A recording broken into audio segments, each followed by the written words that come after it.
The birth and evolution of early computers, 1940s to 1950s.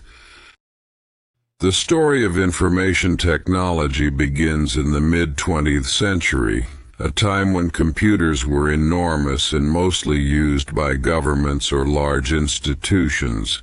The ENIAC, Electronic Numerical Integrator and Computer, completed in 1945, is considered one of the first general-purpose computers.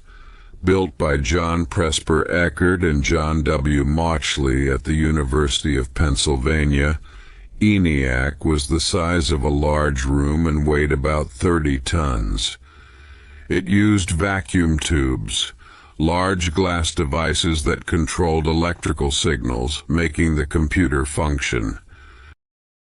ENIAC's limitations. While it was groundbreaking for its time, ENIAC was slow by today's standards. It had to be physically rewired to change its tasks and consumed a massive amount of power. Key fact: it was built to calculate artillery firing tables for the U.S. Army during World War II. In 1951, UNIVAC U1, Universal Automatic Computer 11, another early machine developed by Eckert and Mauchly, became the first commercially successful computer.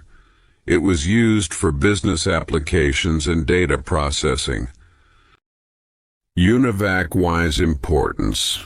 It was the first computer to be used in a practical commercial environment, and it was famously used to predict the outcome of the 1952 U.S. presidential election.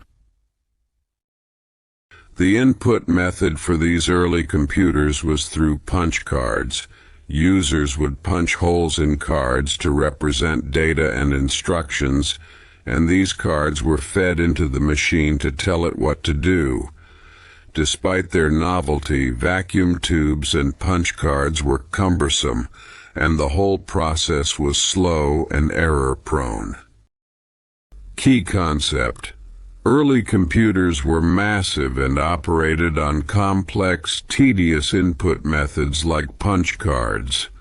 Their massive size and power consumption made them impractical for everyday use.